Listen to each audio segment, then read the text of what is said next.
네, 안녕하십니까. BTV 주간 종합 뉴스입니다. 네, 이번 주 한파를 시작으로 본격적으로 추워진 겨울이 시작됐습니다. 이태원 참사가 발생한 지 한 달이 좀 지났는데요. 여러 언론에서 보도됐던 이태원 참사의 책임론을 두고 논란이 일었는데 서울시 의회에서도 이 같은 내용이 이슈가 돼서 관련 소식부터 먼저 전해드리겠습니다. 네, 앞서 언급한 대로 이태원 참사가 발생한 지 한 달이 지났지만 논란은 여전합니다. 서울시의회 여야 역시 이 참사 원인과 대책 등에 대해 이견을 보이고 있는데요. 시의회 국민의힘과 더불어민주당의 대변인이 BTV 시사 프로그램에 출연해 한 발언을 정리했습니다. 김대우 기자입니다. 이태원 참사 당시 희생자가 많았던 이유에 대해 서울시의회 국민의힘과 더불어민주당의 입장은 다릅니다. 국민의힘은 안전관리 규정이 미비했다는 점을, 또 더불어민주당은 행정력의 부재를 가장 큰 원인으로 꼽았습니다.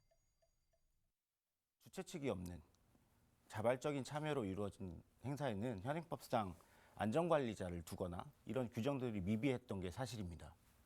그러다 보니 그렇게 많은 사람이 모임에도 불구하고 정말 주체적으로 안전을 관리하는 데 대해서 무방비한 상황이었습니다. 재난안전법을 보면 국가와 지방자치가 재난이나 각종 사고로부터 국민의 생명, 신체, 재산을 보호할 책무와 재난과 사고를 예방할 의무를 명시해놨습니다. 또한 주체가 없는 행사일지라도 다중운집 행사의 경우 행정안부와 지자체 관련 기관의 안전관리 계획을 수립하고 대책을 세우도록 이미 되어 있습니다.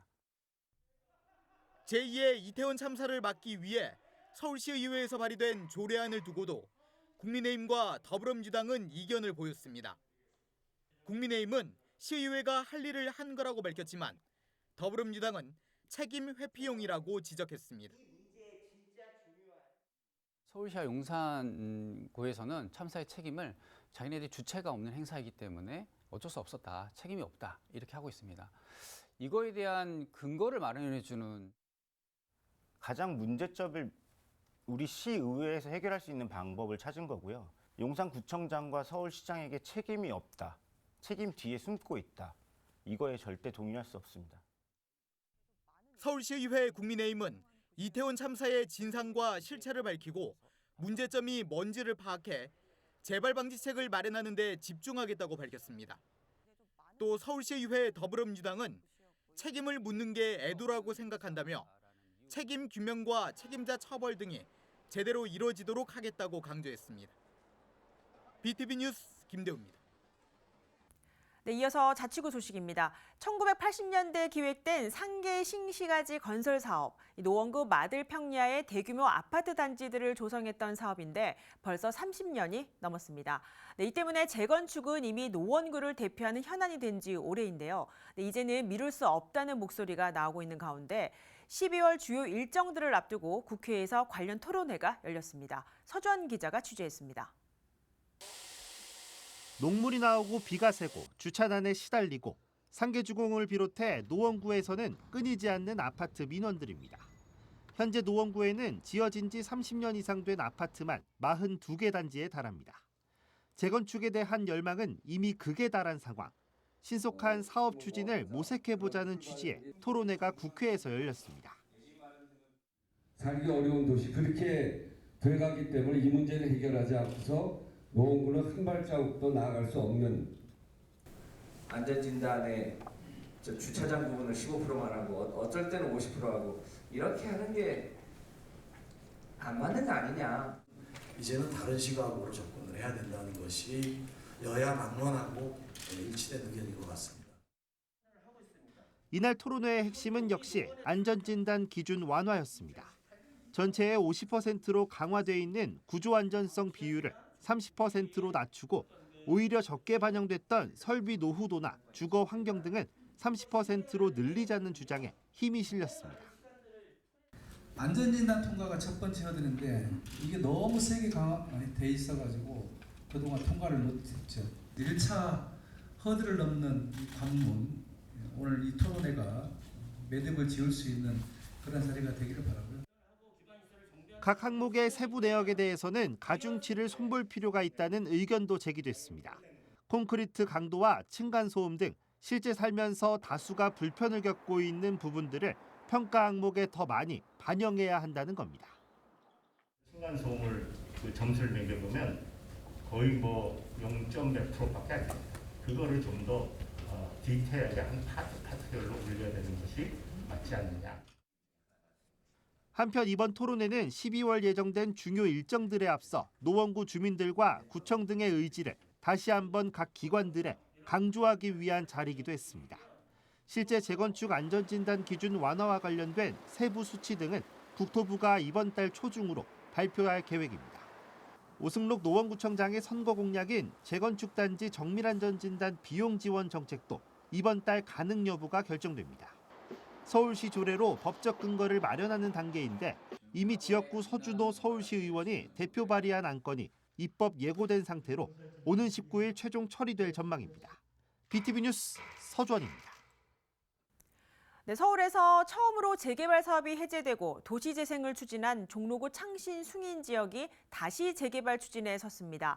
오세훈 시장의 재개발 공약 후보로 꼽히면서 해당 자치구인 종로구청은 창신동 남측 지역부터 재개발 사업을 위한 용역을 진행하고 있는데요. 하지만 북측 지역에선 재개발 갈등이 여전합니다. 관련 내용 취재했습니다. 재개발 예정지 91만 9천여 제곱미터 규모의 종로구 창신 1, 2, 3동 숭인 1동 일대입니다. 지복로를 사이로 상업지구인 남측과 생활권역인 북측으로 나눠져 있습니다. 당초 뉴타운이 해제되고 도시재생 사업을 이어가다 오세훈 서울시장 등 국민의힘 지역 일꾼 당선 후 권역별 재개발 노선으로 다시 돌아섰습니다. 이를 위해 종로구는 가장 먼저 상업지구인 남측 8만 9천여 제곱미터를 동북권의 코엑스로 조성하기 위해 올해 용역비 1억 5천만 원을 투입했습니다. 현재 미래형 스마트 도시 창신 기본 검토 용역이 진행 중이며 창신동 남측 지역의 청사진을 새롭게 그리고 있습니다. 용역 결과를 토대로 주민의 의견을 수렴해 빠른 속도로 재개발을 추진해 나가겠습니다. 하지만 반대 여론도 있습니다. 과거 도시재생 사업을 선도해온 북측 지역 주민들은 서울시가 창신 숭인 지역에 민간 재개발 동의를 위한 선도 역할을 하는데 강하게 반발했습니다. 도시재생 해가지고 돈이 한 거반 1,000억 이상이 들어갔습니다. 그래야 동네가 깨끗이 돼 있는데 외부인들이 들어와서 지금 재개발한다 추진하는데 거기에 장단을 맞춰서 집 하나 주고 무조건 아파트 준다, 20억 간다, 30억 간다 하면서 호황되게해서 찬성을 조작하고 있는데 저희들 같이 의료사하고 봉제입 하시는 분들은 이 창신동에 거의 한 80%일 거예요. 그분들 뭐 일자리 여기 맨날 뭐 일자리 창출해야 된다, 어쩌야 된다 하면서 지금 만약 그러면 다 쓰러진 거잖아요. 저희들은 오갈 데도 없을 뿐더러 먹고 사는 거 어디 가서 뭘 하고 먹고 살아요. 일도 안 잡혀요 손에. 이게 여기 다 매달려 있어야 되니까. 현재 창신 1동 남측 지역은 구청이 재개발 추진을 가동한 반면 북측 지역은 창신 1, 2동 주민 일부가 서울시의 신속통합기획 후보지 선정에 공모해 재개발에 대한 주민 갈등 해소가 더 시급한 상황입니다. BTV 뉴스 강혜진입니다. 네, 그럼 여기서 종로구 창신 1동 재개발 반대 주장에 따른 지역 여론에 대해 좀 더 알아보겠습니다. 네, 물론 찬성 의견도 있습니다만 앞서 반대 여론 후의 반응이기 때문에 저희가 좀 더 추가로 이야기를 들어볼까 합니다. 네, 창신 숭인 도시재생 협동조합 손경주 이사를 화상으로 연결해서 이야기를 좀 더 나눠보겠습니다. 안녕하십니까? 네, 안녕하십니까? 손경주 이사입니다. 네, 반갑습니다. 먼저 종로구 창신숭인동은 이 서울에서 가장 먼저 도시재생 선도 지역으로 꼽힌 곳입니다. 이 오세훈 서울시장과 또 정문원 종로구청장 취임 후에 다시 재개발 추진이 언급됐는데 실제 이 권역별로 주민 찬반 의견이 여전히 대립을 하고 있는지도 궁금합니다. 이 상황에 대해서 조금 설명이 필요한데요. 네. 저희 창신숭인동 지역은 종로를 사이에 두고 남측과 북측으로 갈려 있습니다. 남측은 우리 흔히 완구시장, 또 신발상가로 알려져 있는 곳인데 이곳은 이제 원래 재생 사업이 추진되지 않았고 그 후로도 계속 재개발을 추진해와서 지금 이제 정농구청장이 이번에 100층으로 개발하겠다라고 한 곳은 이 남측 지역이고요. 도시재생을 시작했던 이 창신동 북측 지역, 창신 1, 2, 3동, 숭일동 지역은 일부 이제 그 전체 면적의 한 10분의 1 정도가 이번에 신속통합기획으로 이제 사업을 추진하고 있는 후보지로 추진하고 있지만 나머지 지역들은 반대하는 주민이 더 많은 것으로 파악하고 있습니다. 네, 그렇다면 종로구는 우선 창신동 남측 지역부터 개발하겠다는 의미에서 용역비를 투입을 했습니다. 이 남측 개발이 진행되면 당연히 북측도 이 재개발에 영향을 받을 것이라 보고 북측 지역의 찬반 여론도 좀 필요할 것 같은데 어떻게 좀 수렴해야 된다고 보십니까? 저희는 무엇보다도 저희 주민들에게 투명하게 이 사업성이 알려지는 것이 가장 중요하다고 생각합니다. 저희가 이미 뉴타운을 해제했던 이유도 이 종로 북측이 사실상 한양도성이나 흥인지문, 동묘 같은 이런 문화재 때문에 기존에도 이미 밀도가 높았고 사업성도 충분히 내기가 어려운 상황. 그래서 이미 기존 주택수보다 이제 가구 수가 늘어나기 어려운 상황이어서 사실 사업성이 없기 때문에 추진을 그만두었던 거고요. 사실 다시 또 뭐 남측이 개발이 되면서 뭐 북측에 조금 더 바람이 분다고 하더라도 주민들에게 투명하게 이것이 사업성이 있는지 주민들이 재정착할 수 있는 여부를 명확히 밝히고 추진하면서 주민들의 의견을 듣는 것이 필요하다고 생각합니다. 네, 이 창신 1동과 2동 등 일부 권역은 또 서울시의 사업인 신속통합계획, 즉 민간 재개발 동의서를 종로구에 접수했고 곧 추진 여부가 발표될 것으로 알고 있습니다. 네, 이렇게 되면 다시 주민 갈등이 우려되는데 이를 최소화하기 위한 대응책은 무엇이 좀 필요하다 보십니까? 사실은 이제 재작년부터 이제 공공재개발 바람이 불면서 일부 주민과 사실 외지 투자자를 중심으로 신속통합기획이나 민간재개발 동의서를 계속 진구하고 있는데요. 벌써 이게 이제 서너 번째가 됩니다. 근데 이렇게 세네 번 접수를 했어도 사실 주민들 동의율을 30%를 채우지 못했다는 것은 그만큼 주민들의 관심이 없다는 뜻인데 이걸 계속 이제 쳇바퀴 돌리듯이 반복하다 보니까 사실 찬성하는 주민들도 지치고 반대하는 저희 주민들도 괜히 되지도 않는 사업 때문에 불안한 것이 사실이죠. 그래서 사실은 저희는 이제 한 3번 정도 떨어지면 3아웃제로 이제 3진아웃을 해야 되지 않느냐. 이거 될 때까지 뭐 계속 동의서를 진구해야 한다 이런 것들이 너무 불필요하고 또 비효율적이라는 생각이 듭니다. 이것 때문에 주민 간 갈등이 더 커지는 것이죠. 그래서 사실은 한 3-4번 정도 떨어지면 그래도 한 2-3년, 최소 2-3년은 좀 주민들이 다시 안정을 찾을 수 있는 기간들이 필요하다고 생각합니다. 네, 여기까지 듣겠습니다. 종로구 창신숭인 재개발 반대 여론에 대해 송경주 창신숭인 도시재생협동조합 이사와 이야기를 나눠봤습니다. 네, 오늘 말씀 감사합니다. 감사합니다.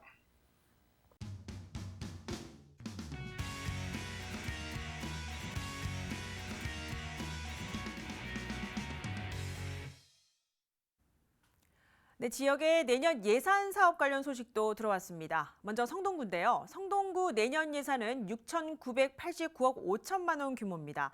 정원호 성동구청장의 공약 사항이었던 4대 도약 중심 계획을 수립하고 복지와 또 교육에 4천억 원에 달한 예산이 투입될 전망입니다. 이재원 기자가 보도합니다.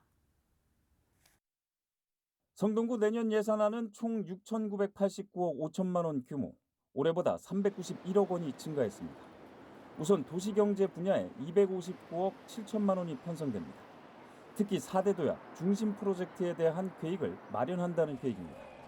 4대 도약은 왕십리 역세권과 삼표 레미콘 부지 일대 등 4개 핵심 공간을 활용해 경제, 행정, 문화, 교육 분야를 육성하는 특화타운 조성 프로젝트입니다. 4대 중심 프로젝트는 금호, 옥수 등 4대 중심 공간에 대한 맞춤형 도시계획을 수립하는 것을 말합니다. 첨단 ICT 신산업과 패션 문화산업, 그리고 소셜 벤처, 사회적 기업이 상생하는 기업하기 좋은 환경을 조성하고 민선 8기 3만 5천 개 일자리 창출을 목표로 내년에는 8,400개의 지역 맞춤형 일자리를 창출하여 지속 가능한 일자리 포용 도시를 만들겠습니다. 교육 보육 분야에는 1,355억 원이 투입됩니다. 초중고등학교를 대상으로 85억 원의 예산을 투입해 비대면 학습 역량을 강화하고 저출산에 대응하기 위해 우리 아이 안심 동행센터 등을 운영합니다. 복지 분야에 2,217억 원이 편성됩니다. 금호동에는 복지관, 송정동에는 구린 노인 복지시설을 조성해 복지 사각지대를 없앤다는 보관입니다. 코로나 여파와 어려운 경제 환경은 사회적 약자에게 더욱 무겁게 다가왔습니다. 어르신과 여성, 장애인, 저소득층, 1인 가구 등을 위한 사회 안전망을 더욱 두텁게 정비하겠습니다. 이외에도 환경 분야에 505억 원, 안전교통에 318억 원, 문화소통 등에 850억 원이 투입됩니다. 송동구 의회는 예산결산 특별위원회 심사를 거쳐 오는 14일 본회의를 통해 내년 예산을 결정합니다. BTV 뉴스 이재원입니다. 네, 동대문구는 올해보다 8.4% 늘어난 7,977억 규모의 새 예산을 구의회에 제출했습니다. 네, 민선 8기 공약 사업과 함께 내년부터 입주가 시작되는 청량리 일대 정비와 또 주차장 건설, 구민 문화활동 사업 등의 예산을 중점적으로 편성했습니다. 김진중 기자가 보도합니다. 이필형 동대문구청장이 2023년 새해 예산안을 제출하며 첫 시정연설에 나섰습니다. 지난 5개월여 동대문구의 변화를 위해 업무 계획을 세우고 현안을 처리해왔다며 미래 발전과 새로운 성장 동력 확보를 위한 구상을 밝혔습니다. 동대문구의 지속 가능한 미래 발전을 위해 노후된 지역 공간을 전략적으로 재편하고 새로운 공간을 조성하겠습니다. 청량리 역세권 랜드마크 조성과 청년을 위한 실효성 있는 정책을 발굴 실현하는 2050 청년 미래도시 프로젝트를 통해 동대문의 성장 추진 동력을 확보하겠습니다. 내년도 동대문구 예산안 규모는 7,977억 원으로 올해보다 8.4% 증가했습니다. 쾌적, 안전, 투명한 동대문이라는 기조 아래 민선 8기 공약 사업 추진에는 112억 원이 집중됐습니다. 내년 입주를 앞두고 있는 청량리 4구역과 동부 청과시장이 밀집한 청량리 일대 전통시장 주변은 약 4억 원을 투입해 보도 환경을 개선하고 일대 불법 노점 단속도 병행합니다. 지역 내 주차난 해소를 위한 간대매공원 지하 주차장 건립 사업에는 20억 8천만 원의 예산이 투입됩니다. 동대문구는 동대문 봄꽃축제, 선농대제, 우리마을 문화제 등 그동안 코로나19 상황 속 치러지지 않았던 지역 문화행사 관련 예산도 1억여 원에서 약 3억 원 가까이 편성했고 도서관과 체육관 등 공공문화체육시설 관리 운영에는 각각 24억 7천만 원, 11억 8천만 원을 편성했습니다. 이필형 동대문구청장은 공약사업 추진과 사회복지 예산, 동대문구 인프라 구축 사업 등의 예산을 편성했다며 원안대로 심의 의결해달라는 뜻을 구의회에 전달했습니다. 동대문구 새해 예산안은 의회 심의 의결을 거쳐 오는 16일 확정됩니다. BTV 뉴스 김진중입니다. 네, 이처럼 자치구마다 내년 예산 편성을 위해 구의회가 예산안 심사를 진행하고 있는데요. 종로구의회는 고양시에 위탁을 둔 시설 2곳의 예산 편성이 적절한지 점검하기 위해 구의원 전체가 첫 현장 방문을 진행했습니다. 현장에 직접 동행했습니다. 종로구의원 7명이 고양시에 위치한 구립 다목적 운동장을 방문했습니다. 전체 구의원 11명 가운데 민주당 의원 4명이 빠진 채 첫 현장 방문을 간 겁니다. 이는 현재 다목적 운동장의 천연 잔디 구장을 인조 잔디로 바꾸는데 구 예산 19억 원이 편성돼 현장을 점검하기 위해서입니다. 현장에서는 기존의 천연 잔디를 없애고 인조 잔디로 바꾸는 데에 대한 여러 찬반 의견이 나옵니다. 이것을 지금 뭐 인조로 바꾼다, 작업을 새로 한다면 모르겠어요. 돈도 많이 들어가고 아마 그렇다고 해서 종로의 얼굴이 뭐 빛나는 것도 아니고 종로에서 많이 와서 차는 것도 아니잖아요, 지금. 이거 전 깔아놓으면 그 10년 이상 쓰는 거잖아요. 그냥 이게 다를 때까지 쓰는 거잖아요. 제가 그거 얘기하는 거예요. 관리 비용 많이 안 들어가고 1년 내에 12달 공을 찰 수 있는 운동장이 필요하다. 내가 주장하는 거예요. 이 주장한 자체를. 같은 고양시에 위치한 종로구 수장고도 구 의원들에게 처음으로 공개됐습니다. 종로 문학관이 소장하고 있는 유명 작가의 작품과 유품, 박노수 화백의 작품 등이 보관된 곳으로 내년도 수장고 관리 예산 2억 원이 어떻게 활용되는지 확인한 겁니다. 신청사나 어디나 문학관으로 갈 때 그만한 보존 가치와 어떤 뭔가 의미가 있는지 그걸 하나하나 전문가의 감정을 거쳐서 보관하고 있는지 그게 조금 의문이 들어서 제가 여쭤보는 겁니다. 구립뉴스권에 대한 자문위원단이 있기 때문에 예. 그분들의 가치평가를 받았다고 생각하시면 될 것 같습니다. 현재 종로구 수장고는 신청사 건립 전까지 임시 보관소로 사용하는 만큼 장기적인 운영 방안도 점검 대상입니다. 이 두 곳은 관외 시설인데 상당한 예산이 투여가 됩니다. 아무래도 관리하고 운영하는데. 그래서 이번 종로구의 심사를 앞두고 현장을 돌아보고 깊이 있게 과연 우리 종로 구민을 위해서 필요하고 시급하고 빨리 뭔가 투여돼야 할 예산인지를 좀 따져봐야 되겠다. 다목적 운동장 인조잔디 교체 예산 19억 원, 문학작품과 유품 등을 보관하는 수장고 관리 예산 2억 원. 이 예산이 적정한지 첫 현장 점검을 마무리한 종로구의회는 1일부터 각 상임위원회별로 관련 예산 심의에 들어갑니다. BTV 뉴스 강혜진입니다. 노원구 공릉동에서는 해마다 경춘선 꿈길 문화제가 진행되고 있습니다. 주민 참여 예산으로 열리는 이 행사의 예산 집행 내용이 논란인데요. 증빙을 엉망으로 하거나 음향기기 등의 임차료를 셀프로 챙겼다는 의혹이 제기되고 있습니다. 서주환 기자가 취재했습니다. 노원구 주민 참여 예산으로 진행돼 온 경춘선 꿈길 문화제입니다.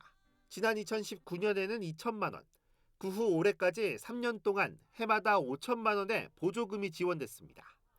그런데 이 행사의 취지나 효과와는 별개로 운영 측면에서의 부적절한 의혹들이 제기됐습니다. 그동안 지원한 예산, 즉 돈을 어디에 썼냐는 내용들입니다. 먼저 회의 등을 하면서 사용하는 운영비, 예산을 집행하고 카페에서 차를 마시는 사진을 증빙했는데 영수증 내용이 이상합니다. 수제 돈가스와 알밥, 제육볶음으로 6만 원어치가 결제됐습니다. 다른 영수증은 식당에서 사용한 건 맞지만 증빙 사진을 자세히 살펴보면 음식 종류가 내역과 다릅니다. 육회 비빔밥하고 특 도가니탕이 돼 있어요. 근데 사진은 돌솥밥하고 주류. 메뉴하고 또 사진하고 맞지 않습니다. 행사에 사용된 음향기기와 각종 장비들의 임차 계산서는 문제가 더 심각합니다.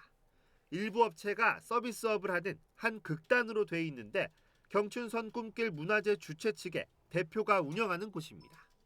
주민 참여 예산을 셀프로 집행했다는 의혹이 나옵니다. 사용료를 받아가고 있습니다. 세금 계산서를 발행하지 않는 채로 본인이 추구하고 본인이 추진하고 또 본인이 속해 있는 단체에서 일을 하고 굉장히 불편한 시선이 느껴질 수 있습니다.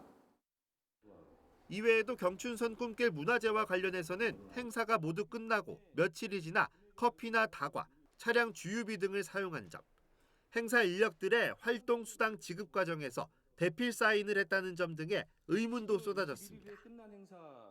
노원구는 문제의 심각성을 인지하고 다른 보조금 사업들에 대해서도 예산 집행 내역들을 검토하겠다고 밝혔습니다. 이 부분은 제가 조사를 철저히 하겠습니다. 전반적으로 한번 점검을 해봐야 되겠다 이런 생각을 했고요. 뭐 당연히 환수 조치라든가 이런 것도 해야 될 거고요. 향후에 어떤 이런 사업과 관련해서 참여를 기대시키는 그런 페널티도 당연히 줘야 된다고 생각하고요. 만약 누군가 집어내지 않았으면, 드러내지 않았으면 여전히 숨겨져 있었을 내용들. 2년, 3년 전에 수상한 일이 지금이라도 공론화된 건 다행이지만 이전의 주민 참여 예산 활용의 허술함은 허탈감을 남겼습니다. BTV 뉴스 서주원입니다.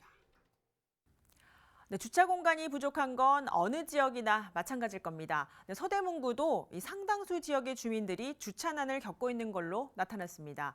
네, 이런 문제를 해소하기 위해서는 주차장을 지을 돈부터 차곡차곡 모아야 한다는 지적이 구의회 행정사무감사에서 제기됐습니다. 김대우 기자가 보도합니다. 서대문구는 모두 14개 동으로 이뤄져 있습니다. 이 가운데 주차장 확보율이 100%가 안 되는 지역은 천연동과 홍제 1동 등 모두 4곳입니다. 특히 홍은 1동은 70%에도 못 미칩니다.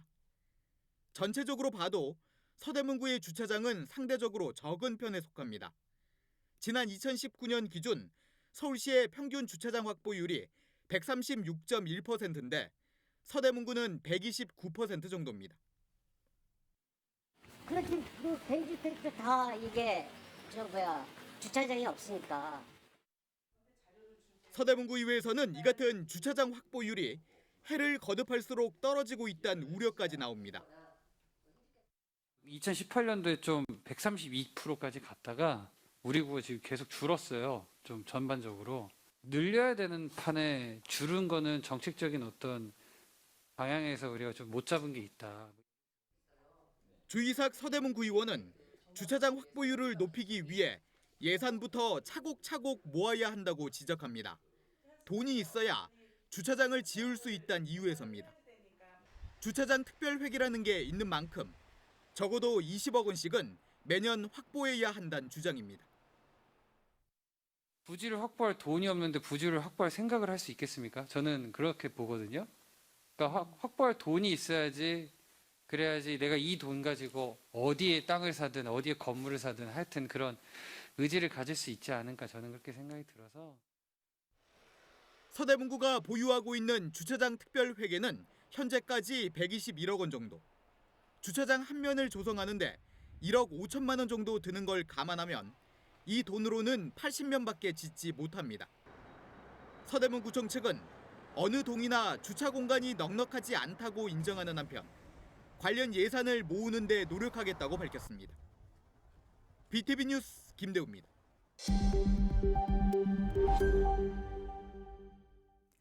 네, 주민이 지역 소식을 전하는 주민통신원 순서입니다. 네, 자치구마다 자전거 이용을 홍보하고 또 자전거 보험도 지원하고 있는데요. 여러 지역 가운데 성수동에선 자전거를 이용하는 시민들이 많아지고 있다고 합니다. 네, 자전거를 편리하게 이용할 수 있는 장점 등이 있다는 건데 저희 주민통신원이 직접 취재를 하셨습니다. 네, 성동구를 담당하는 서성원 통신원을 화상으로 연결해서 자세히 알아보겠습니다. 네, 서성원 통신원 나와 계십니까? 네, 서성원입니다. 네, 오랜만에 뵙겠습니다. 반갑습니다. 네, 우선 이 성동구에서는 이 성수동에서 자전거 이용자가 많다고 들었습니다. 그런데 왜 성수동에 자전거 이용자가 많은지가 가장 궁금합니다. 네, 성수동은 땅이 평평합니다. 한강과 중랑천이 만나는 지점의 퇴적토 지역이어서 그렇습니다. 자전거 타기에 정말 좋은 조건입니다. 서민들이 많이 살고 한강변과 중랑천변 자전거 전용도로와 연결되는 곳이어서 레저용 자전거 이용자까지 많아서 그렇습니다. 아, 그렇군요. 그러면 자전거 이용자가 많다는 건 그만큼 자전거를 이용하는 데 편리하다는 건데 다른 지역보다 잘 갖춰진 부분이 있다면 무엇인지요? 자전거 도로는 4가지로 나누는데요. 자전거 전용도로, 자전거 전용차로, 보행자 자전거 겸용도로, 자전거 우선도로입니다. 자전거 이용자들은 안전하게 이용할 수 있는 길은 자전거 전용도로와 자전거 전용차로입니다. 성수동과 연결된 한강변이나 중랑천변에는 자전거 전용도로가 있지만 시가지에는 없습니다. 자전거 전용차로는 차도 옆에 만든 길인데요. 이런 도로는 성수동에 없습니다. 그래서 대부분 자전거 이용자들은 인도를 이용하게 되는데요. 이런 도로를 겸용도로라고 하죠. 성수동에는 인도가 좁은 편이어서 이마저도 불편한 실정입니다. 네, 이 말씀하신 대로 자전거 이용자가 많은데 이 자전거 도로가 적다면 이용자들의 불편이 꽤 많을 것 같습니다. 실제 어떻습니까? 자전거를 이용하는 사람들은 알 것입니다. 앞에서 말한 것처럼 자전거는 사람들이 다니는 인도를 이용할 수밖에 없는데요. 보행자에게 방해가 되는 건 사실입니다. 그렇다고 차도를 이용할 수도 없습니다. 위험할 뿐만 아니라 차량 통행에 방해가 됩니다. 여기서 궁금한 것이 하나 있습니다. 자전거 우선도로라는 것인데요. 성수동 이면 도로에는 자전거 우선도로 표지판을 종종 볼 수 있습니다. 몇 년을 지켜봤지만 자전거가 통행의 중심이 되는 것 같지는 않았습니다. 이것은 성수동만의 현상일까요? 네, 사실 저희도 이 취재를 해보면 자전거 관련해서 취재를 해보면 자전거 타는 사람들이 많은 만큼 방치된 자전거도 많았던 기억이 납니다. 성수동 상황 어떻습니까? 예, 저는 지하철 2호선을 이용할 때에 뚝섬역까지 자전거로 가곤 했습니다. 그런데 역 주변에 방치한 자전거가 많았습니다. 이런 자전거는 도시 미관을 해칠 뿐만 아니라 다른 자전거 이용자에게 불편을 줍니다. 지난해 8월에 취재할 때는 방치 자전거가 많았고 심지어 오토바이까지 있었습니다. 이번 11월 말에 뚝섬역과 성수역 그리고 서울숲역을 둘러보았는데요. 예전에 비해 크게 줄어들었다는 것을 확인했습니다. 성수역 주변 방치 자전거 계획고장에 적힌 날짜를 보니까요. 11월에 최소한 2차례 이상 단속했다는 것을 알 수 있었습니다. 지하철역 주변 방치 자전거는 서울교통공사 처리 권한이 없고요. 구청에서 관리합니다. 네, 이 방치 자전거는 줄었는데 지하철역 주변에 방치 자전거가 많은 건 왜 그런 건가요? 깨진 유리창 이론이라고 들어보았을 것입니다. 뚝섬역과 성수역은 지상철 구간이어서 지하철역 하부에 구석진 곳이 많습니다. 여기에 자전거 거치대가 설치되어 있는데요. 몇몇 자전거를 방치하면 환경이 지저분해집니다. 그래서 양심 없는 사람들이 자전거를 버리는 것으로 보입니다. 방치가 아니라 폐기하는 것입니다. 사용하지 않는 자전거를 보다 편리하게 처리할 수 있는 제도적 장치가 있어야 할 것으로 보입니다. 네, 앞서 언급하신 대로 이 방치 자전거도 미관에 피해를 주기 때문에 이 자치구가 정리하는 걸로 알고 있습니다. 이 성동구에선 현재 어떻게 처리를 하고 있습니까? 방치한 자전거라고 판단되면 먼저 관리자가 계고장을 붙이고 10일이 경과해도 그대로 두면 수거합니다. 2주간의 공고를 거쳐서 처분하게 되는데 이렇게 오랜 기간이 걸리는 것은 방치 자전거라고 해도 시민의 재산이어서 함부로 처리하지 못하기 때문입니다. 자전거 이용 활성화에 관한 법률 20조, 같은 법 시행령 11조에 맞춰서 처리해야 하기 때문입니다. 네, 성동구 성수동의 자전거 이용 문화에 대해서 자세히 알아봤습니다. 네, 서성원 통신원 취재하느라 고생 많으셨습니다. 네, 감사합니다.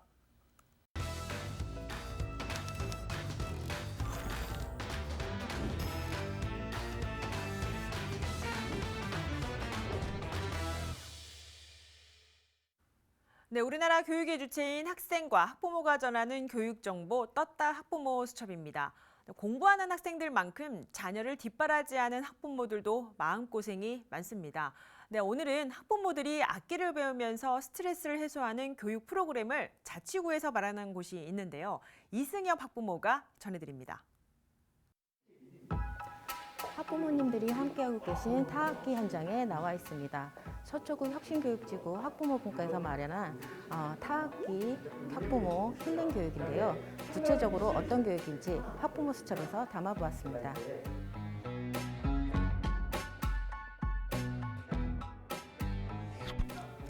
학부모들이 모여 간단한 몸풀기를 시작합니다. 자녀 교육에 지친 어깨를 풀어주며 서로 위로하고 응원합니다. 학부모들이 타악기 앙상블 밴드를 배우기 전 전문 강사의 지도를 받는 겁니다. 이번 교육은 브라질 삼바 가운데 파투카타 앙상블 체험.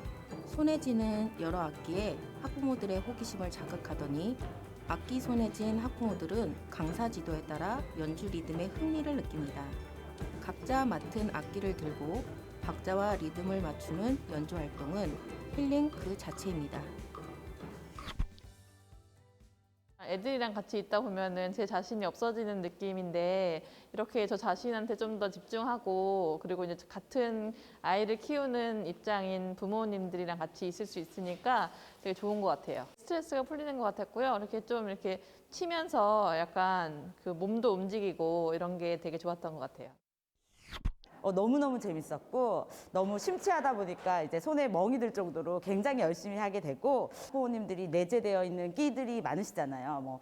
근데 학부모이다 보니까 공부에 관련된 거나 교육에 관련된 것만 주로 많이 열어주시는데 부모님들 나름의 가지고 있는 끼를 발휘할 수 있는 댄스라든지 아니면 악기 지금 오늘 한 것도 너무 좋고요.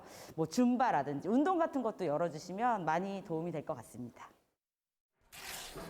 학부모를 위한 힐링 교육 프로그램. 왜 필요하고 어떻게 구성할까요? 예전보다 훨씬 양육이나 보육의 어려움을 느끼시고 그거에 대한 스트레스가 굉장히 많으시다고 저희가 주변에서 많이 얘기를 들었어요. 그래서 이번에 저희가 준비를 한 건 뭔가 그 쌍방향으로 소통할 수 있는 그런 힐링 교육을 통해서 부모님들이 조금이나마 스트레스 해소하고 힐링하실 수 있게 도와드리려고 저희가 노력을 했거든요. 타악기 앙상블 밴드를 포함해 서초 혁신지구가 운영하는 학부모 힐링 교육은 코로나19 장기화로 자녀 교육에 지친 학부모들의 정서 회복을 위해 올해 처음 기획됐습니다. 지역 학부모들이 서로 토론하고 배울 수 있는 교육 아이디어를 구청에 제안해 자치구가 학부모 힐링 교육을 지원하는 겁니다.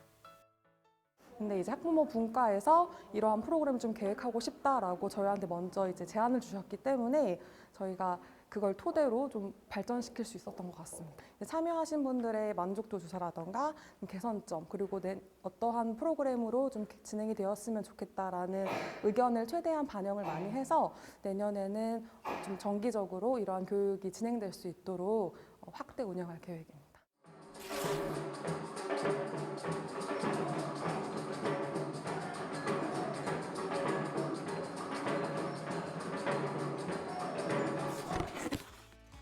타악기 활동을 통해 힐링의 시간을 가진 타악기 앙상블 밴드. 학부모들이 스스로 참여하는 교육이 서초 지역뿐만 아니라 서울 전역 학부모들에게 확대될 수 있길 바랍니다. 이상 학부모 수첩 이승엽이었습니다. 학부모들이 역사 탐방을 체험하고 자녀에게 전해주는 새로운 교육 정보, 마을 방송 이야기 기대해 주세요. 네, 강북구의회 행정사무감사에서는 강북구 도시관리공단의 인사관리가 부실하다는 지적이 나왔습니다. 직원들의 출퇴근 기록이 다 제각각이라는 건데 일부 문제가 부각됐지만 시스템 전체를 다시 살펴봐야 한다는 의견도 나왔습니다. 서주환 기자입니다. 강북구의회에서 공개된 강북구 도시관리공단 일부 직원들의 출퇴근 기록입니다. 출근 시간은 입력됐는데 퇴근 시간이 없거나 그 반대인 경우도 있습니다. 오전 9시 출근, 저녁 6시 퇴근을 기준으로 한 달 내내 1분 차이도 없이 칼같이 기록된 사례도 보입니다. 강북구의회 행정사무감사에서 도시관리공단의 인사관리가 도마 위에 올랐습니다. 서류만 보면 출퇴근 기록이 제멋대로인 조직을 어떻게 신뢰할 수 있겠냐는 질문입니다. 출근 퇴근 시간만으로 아니면 이거의 규정만으로 이 조직이 지금 어떻게 이루어가고 있고 어떻게 업무를 보고 있는지 파악할 수 있기 때문입니다. 언제 출근했는지도 모르는 분들을 어떻게 내부에서 잡아내지 못했는지가 저 의문인 겁니다. 강북구 도시관리공단 자체가 시간 외 수당을 지급하지 않는데 출퇴근 기록이 무슨 소용이냐. 업무 특성상 출퇴근을 매번 정확하게 기록할 수 없는 경우도 있다는 등의 이견도 있는 상황. 하지만 오해를 사지 않기 위해서라도 최소한 의문이 가는 부분만큼은 내부에서 사실관계를 따지는 것이 필요했다는 지적이 나옵니다. 공단 측은 과오를 인정하고 개선책을 찾기로 했습니다. 공단 직원으로서 자기의 역할과 책임을 다할 수 있도록 지적하시는 어떤 이런 부분들은 사실은 다 제가 고쳐야 될, 개선해야 될 부분이라고 저는 생각되고요. 대외 신뢰도 1등급과 경영혁신 최우수 기관을 목표로 하고 있는 강북구 도시관리공단. 인사관리 부실이 지적된 만큼 혁신을 위한 자체 노력이 요구되고 있습니다. BTV 뉴스 서주원입니다. 네, 동대문구가 야심차게 꽃의 도시 사업을 시작했습니다. 중랑천과 배봉산 등 동대문구의 대표 장소에 꽃단지를 조성해 지역의 명소로 만들겠다는 구상인데요. 네, 이를 위해 내년도 예산 15억 원이 편성된 상태입니다. 김진중 기자가 보도합니다. 지난 7월 취임 후 이루어진 대담에서 이필형 동대문구청장은 동대문구의 대표적 이미지가 없다며 꽃의 도시 동대문구를 만들겠다 밝힌 바 있습니다. 꽃의 도시 동대문을 한번 만들고 싶습니다. 그래서 생태학자라든지 꽃의 전문적인 조경학자 이런 분들을 통해서 프로젝트를 해서 동대문에 어떻게 꽃을 심으면은 주민의 정서 공간을 보다 더 알차게 꾸며놓을 수 있고 콘텐츠를 보다 더 많이 넣을 수 있는 부분을 지금 고민하고 있습니다. 그래서 내년부터는 저희가 꽃을 좀 많이 심을 겁니다. 지난 15일엔 꽃의 도시 조성 사업 보고회를 갖고 중랑천 둔치를 찾아 튤립 구근 식재에도 나섰습니다. 동대문구는 야심차게 꽃의 도시 조성 사업을 시작했습니다. 지금 눈에 보이지는 않지만 1,500제곱미터 되는 중랑천 둔치에는 튤립 구근이 심어져 있는데요. 철저한 월동 관리를 거쳐 내년 봄 색색의 튤립 정원이 탄생하게 됩니다. 동대문구는 중랑천 둔치와 배봉산 등 지역의 주요 공간에 이야기를 담은 꽃을 심어 구의 명소로 만들겠다는 계획입니다. 동대문의 큰 땅은 아니지만 각각의 골목길이라든지 소규모 녹지, 쉼터 이런 부분에 소공원, 조그만 공원 이런 부분에 지금껏 제대로 가꾸지 못한 이 공간을 주민들과 전문가들과 함께 하는 사업으로 지금 진행을 하고 있습니다. 앞서 올해 추경 예산에 8억 6천만 원을 편성했다 절반의 예산이 삭감되며 4억 3천만 원을 확보한 동대문구. 내년 예산으로는 15억 원을 편성해 대대적인 사업 추진을 계획하고 있습니다. 꽃의 도시로 만들려면 동대문구가 어떤 방향으로 나가야 되는지 기본 자료, 동대문구의 연령대라든지 또 공원 면적이라든지 가로수라든지 전체적인 기본 현황을 조사를 하고 이 조사된 현황 자료를 가지고 어떻게 조성을 해 나가야 되는지 방향을 설정하는 그런 부분이 내년 2월이라든지 3월까지 진행이 됩니다. 주민과 함께하는 꽃의 도시 조성을 위해 구의회에는 정원문화 확산과 지원의 내용을 담은 정원문화 조성 및 진흥에 관한 조례안도 상정한 상태입니다. 동대문구는 내년 1월 꽃의 도시 선언과 함께 기본계획 용역이 끝나는 내년 3월부터 본격적인 꽃의 도시 조성에 나섭니다. BTV 뉴스 김진중입니다. 네, 이어서 종로구 소식입니다. 네, 종로구가 어르신들의 맞춤형 건강돌봄 사업을 시작했습니다. 어르신들이 동서 지역으로 나눠져 있는 보건소 방문 대신 집이 가까운 곳에서 맞춤형 검사를 받을 수 있는 건데요. 지역 어르신들이 한 곳에서 건강에 대한 다양한 통합 서비스를 구청이 지원하고 있는 겁니다. 현장에 직접 다녀왔습니다. 어르신이 혈당 검사를 합니다. 방문 간호사의 도움으로 검진에 필요한 문진표를 작성하고 상담도 받습니다. 종로구 무학동 경로당에서 진행된 건강이랑 서비스입니다.